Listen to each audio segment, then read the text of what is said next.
발빠른 경제발전소. 경제발전소 박연미입니다에서는 여러분의 소중한 의견을 받고 있습니다.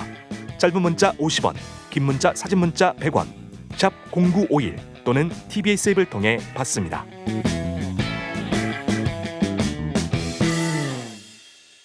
스톤 드래곤님, 우주여행 얘기했더니 저는 저축해서 그 티켓값 모을 수가 없어요 라고 하셨는데, 이게 시간이 다 해결해 줍니다. 잘 생각해 보세요. 우리 처음 TV 나왔을 때 그 문 여는 TV 있죠. 저희 시골에 아직도 있거든요.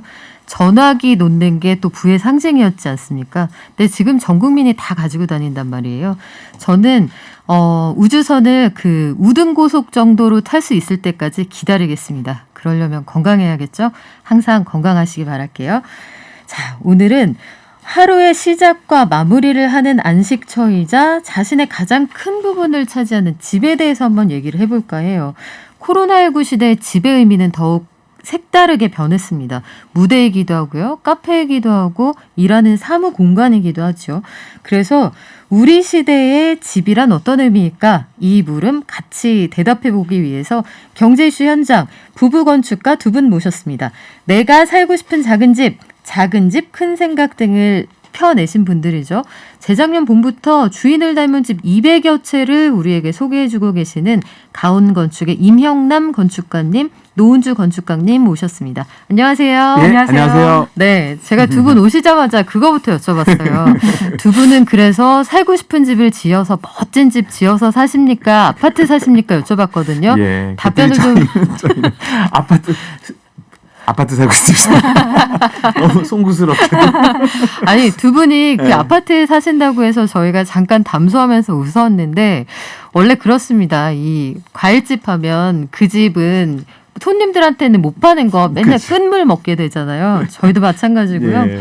해서 평소에 두 분이 항상 단독주택, 작은 네. 집의 가치를 강조해 오셨는데, 요즘에 아파트 가격이 뭐 뛰다 못해 날아간다는 얘기 나오거든요. 이런 시대에도 단독주택이 가지는 그만의 고유성 그리고 소중함 이런 게 있을까요? 그 사실은 아파트의 가치는 황금성이죠. 이제 언제든지 사고 팔 수 있고 가격이 점점 오르니까 우리가 갖고 있는 물건 중에 시간이 지나도 가격이 오르는 건 사실 아파트밖에 없는 것 같아요. 주택 중에서도. 근데 단독주택의 가치라는 건 그런 경제적인 가치가 아니고 부동산적인 가치 이런 거보다는 정서적인 가치죠. 그리고 나만의 집이잖아요.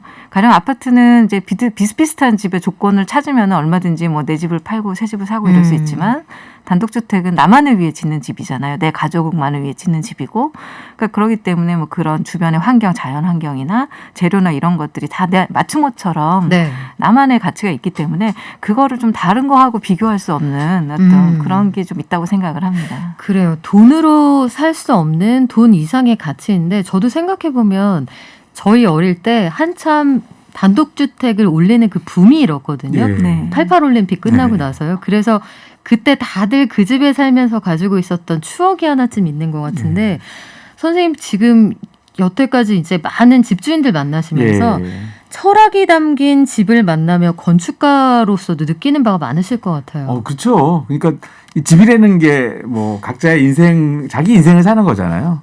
그러니까 집도 자기 집으로 사는 거예요. 근데 사실은 이제 아파트는 공급자 위주의 주택이죠. 그러니까 내가 그 집에 들어가서 내 몸을 맞추는 데인데, 그 단독주택이나 자기가 짓는 집은 자기 몸에 맞는 집을 자기가 짓는 거죠. 그다음에 자기 생각을 거기에 담는 거고, 가족이 앞으로 어떻게 살았으면 하는 희망도 거기 들어가 있는 건데, 대부분의 집이 저는 되게 감동적이었어요. 그러니까 똑같은 집이 별로 없었고, 뭐 부엌이나 뭐 이런 여러 가지 그 집안의 구성이 다 다르고, 그런 것들이 하나하나가 좀 너무 인상적이었죠.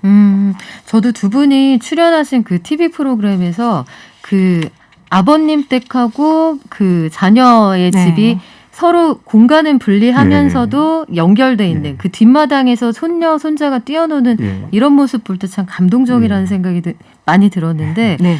최근에는 그 제주도 집, 요게 화제가 많이 됐습니다. 두 분이 소개해 주신 그 집들 가운데 네. 굉장히 특징적으로 기억에 남는다 이런 집이 있을까요? 그 저도 최근에 다녀온 그 제주도 집 같은 경우에 우리가 제주도를 사실 많이 가거든요. 네. 제주도에 단독주택들을 되게 많이 지으세요. 뭐 이렇게 사는 게 붐이 되기도 했고 워낙 자연 환경이 독특하고 좋으니까. 근데 거기 200년이나 살아오신 어떤 일가의 집을 갔는데 그 어머님이 뭐 50년 전에 거기 시집 오셨고 거기서 오래 사셨어요. 옛날 낡은 집에서. 근데 원래 지어져 있던 200년 된 집이 이제 낡아 있던 걸 아드님이 보수를 하고 약간 덧붙여가지고 새 집을 또 이으셨거든요. 네. 그러니까 말하자면 200년의 시간이 이어진 거죠. 그 가족의 삶과 같이. 그래서 거기에 태어난 지 얼마 되지 않은 3살 먹은 아기가 또 있어요. 네. 그래서 3대가 거기에 이제 그 집에 모여서 집도 여러 대를 이은 집이고 가족도 여러 대를 이은 가족들이 늘 거기에 모여가지고 할머니부터 이제 손주까지 전부 모여서 이렇게 살고 있는 모습이 너무 아름다워 보였고 그게 또 그 집이 제주도의 자연하고도 굉장히 어울렸거든요. 원래 초가지붕을 둥그런 지붕으로 다시 있고 이래서 그런 거 보면서 저희도 집을 짓는 사람들이지만 네. 이 기존에 있는 집을 이었다는 이 아이디어도 너무 좋았고 그 가족들이 거기서 행복하게 살고 있는 모습도 굉장히 인상적이었어요. 허물지 않고 이야기를 이어간다. 네. 이 부분이 참 특징적인데 우리 임 소장님은 어떤 집이 제일 기억에 남으세요? 저는 이제 기억에 남았던 게 그 평창에 어떤 이제 한 70대 부부가 네. 서울에서 생활을 정리하고 이제 집을 지었는데 두 분이 거기서 그런 얘기를 하시더라고요. 그러니까 자기는 나이가 먹으면서 점점 내가 이렇게 쇠퇴해가지고 늘 나는 전성기고 더욱 좋아진다. 네. 그 사람들이 사실은 나이가 먹고 이런 건 슬프게 생각하잖아요. 근데 오히려 자기 욕망으로부터 자유롭고 그다음에 여러 가지 의무로부터 자유롭고 진정한 인생을 즐길 수 있는 이제 앞이 펼쳐지는 거죠. 근데 그분들은 약간 그런 생각과 그다음에 원래 지형을 그대로 이용해가지고 집을 맞춰서 안 쳤고 그다음에 그 정원을 가꾸는데도 정원도 그냥 우리가 막 잔뜩 뽑고 이러는 게 아니고 풀들이 알아서 자라게 적자생존 약간 그런 자연스럽게 사는데 막 너무 강조하는 그런 자연이 아니고 자연스러움이 아니고 그 부인한테 이렇게 스스로 우러나는데 그 집에 갔는데 그 모든 것이 잘 맞아서 그 집이 가장 인상적이었습니다. 두 분이 다니시는 지역의 집들을 보면 그래서 유독 그런 집이 많았던 것 같습니다. 그 터 한가운데 나무가 있으면 그걸 베어버리지 않고 네. 그걸 그대로 살리면서 설계 도면을 바꾸죠. 그래서 그런 방식의 집들이 참 많았던 그게 사실은 것 같아요. 우리나라 원래 방식이죠. 우리나라의 집 짓는 방식이 그렇습니다. 그러니까 자연을 두려워하고 자연을 함부로 건드리지 않고 약간 그런 건데요. 사실은 이제 그런 집들이 보면 요새 많이 생기는 것 같아요. 그래요. 그래서 99년부터 지금까지 건축사무소를 운영해오고 계시면 이 대한민국의 부동산이 어떻게 달라지는지, 집들이 어떻게 달라지는지 현장에서 하나하나 참 생생하게 목격을 하셨을 것 같은데 아파트 대신에 내가 현금을 들여서 집을 짓는다.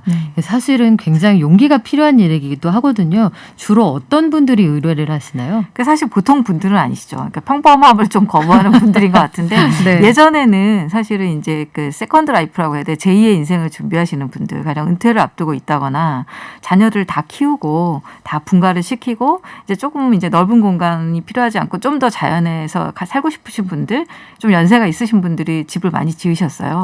근데 근래 이제 들어와서는 오히려 거꾸로 젊은 분들이 집을 많이 지으세요. 저희가 신혼부부의 집을 지은 적도 있고. 네. 근데 이분들이 보니까 요즘 이제 층간소음 이런 문제가 굉장히 심각하잖아요. 그렇죠. 그러니까 아이들이 이제 막 그 태어나자마자부터 살살 걸어라 이렇게 뭐 말도 못 알아듣는 애를 붙잡고.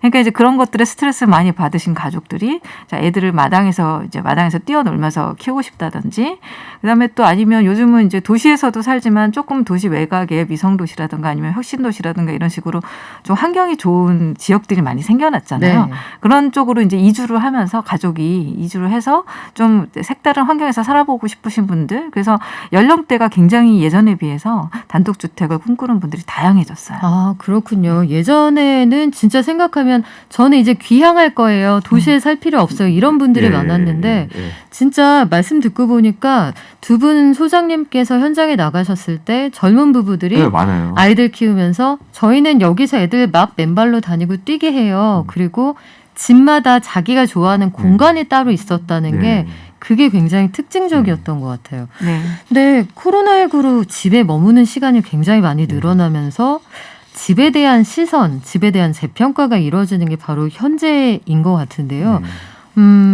요즘은 보통 어떤 집들을 원합니까? 그러니까 어떻게 보면 이제 코로나가 그러니까 집에 대해서 사람들의 인식을 좀 바꿔주는 하나의 계기가 된 것 같아요. 그동안은 학원을 못 다니는 인생을 생각할 수 없었고요. 학생들이. 그다음에 외부 활동을 하고 친구들을 만나는 거를 생각할 수가 없었고. 그렇죠. 그런데 지금은 이제 옛날에 집은 남을 보여주기 위한 집이 많았어요.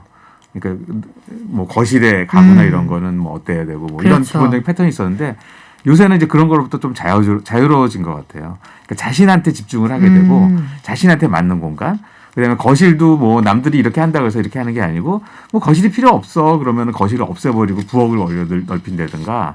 그러니까 이제 정말 사람들이 본연의 자기 집을 짓는 시절이 온 것 같아요. 그러네요. 이게 네. 정해져 있는 공식들이 있잖아요. 네. 딱 아파트 같으면 현관문 열고 네. 들어가면 신발장 네. 나오고 좌우로 방 탁탁 앞으로 보면 거실 있고 베란다 있다 이런 건데 그러면 집을 짓겠다 이렇게 딱 마음을 먹었을 때는 내가 어떤 집을 원하는지를 제일 먼저 알아야 되잖아요. 근데 나도 모르는 게 내 마음인데 그렇죠. 그게 제일 문제죠. 내가 어떤 집을 원하는지 네. 모를 때 두 분 제일 난감하지 않으세요? 아니, 그러니까 저희는 그 건축주가 오면 얘기를 해요. 네. 그러니까 뭐 어떤 집을 원하세요가 아니고, 그러니까 뭐 일단 밥을 먹어요. 그러면서 막 무장 해제를 시킨 네. 다음에 이제 본심을 털어놓게 얘기를 하죠. 그러면은 얘기하다 보면은 자기가 원하는 진정한 게 나오죠. 그래서 사실은 그런 과정이 되게 중요하고 본인도 네. 스스로 자기한테 한번 물어봐야 될 것 같아요. 네. 그러니까 보통은 이제 그 인터넷에서 이미지를 많이 찾아오시는 경우가 있어요. 이런 집, 이런 집. 이렇게 해가지고. 근사한 네. 집을 지어주세요. 네, 근데 그게 네. 정말 본인이 원하는 거냐면 약간 그때 유행이 또 이제 있고 막 요즘은 이제 이런 스타일, 뭐 예를 들면 북유럽 스타일, 예를 들면 남프랑스 스타일, 뭐 아니면 네. 한옥도 뭐 요즘 한동안 맞아요. 유행이었고, 근데 이제 그런 거를 정말 좋아하냐고 이제 가만히 파고 들어가 보면 그렇지가 않은 경우가 많거든요. 사실은 나는 어렸을 때 뭐 다락에 있었던 기억이 좋았고, 뭐 텐마루에 누워 있었던 기억이 좋았고, 이제 이런 것들에 대한 그래서 주로 저희 이제 예전에 좋아했었던 공간에 대한 얘기를 하면서 얘기를 이제 많이 끌어내고요. 그리고 이제 보통은 이제 남들의 얘기를 많이 듣거든요. 사람들이 이렇게 주변에 집 접은 사람도 많고, 네. 집 짓다 이런 건 힘들었으니까 절대 하지 마라 막 조언하시는 분들도 많은데 결국은 남의 얘기보다는 내 내면의 얘기가 제일 중요하다. 그러니까 사실은 나한테 좀 물어봐라. 내 스스로에게 우리가 의외로 나 자신에 대해서 모르는 네. 경우가 많거든요. 네, 그래서 맞아요. 그런 말씀을 많이 드리죠. 유행이란 건 특히나 옷이야. 유행이 지나면 안 입으면 그만이지만 집은 어떻게 집은 어떻게 할 수가 없죠. 없으니까. 다 뜯어 고치는데 돈이 너무 많이 드니까. 그래서 사실 우리 예전에 단독주택 많은 골목에 가보면 이 건축 스타일이 요 집은 대략 몇 년쯤에 지었구나 네, 알 수 맞아요. 있었어요. 네, 이 맞아요. 트렌드가 빨간 벽돌에 까만 철창 있고 초록 대문하면 요거 90년대 네, 초반이구나 맞아요. 이렇게 알 수 있었는데 그러면 자신이 원하는 바를 찾는 게 제일 중요하다라고 하셨어요. 네. 근데 집을 한 채 짓는다 그러면 딱 막막한 게 어느 땅을 사지? 네. 어디서부터 어떻게 시작을 해야 되지? 참 막막하다 네. 이런 생각이 드는데 두 분이 네. 지금 출연하고 계신 프로그램에서 여러 가지를 많이 네. 알려주셨단 네. 말이죠. 일단 우리 터부터 한번 아. 잡아볼게요. 터는 어떻게 잡아야 돼요? 제일 중요하죠. 네. 땅에서부터 시작을 하죠, 건축은. 근데 사람들이 땅을 잘못 사는 경우가 되게 많아요. 그러니까 그게 가장 많이 실패하는 게 뭐냐면 맹지를 사요.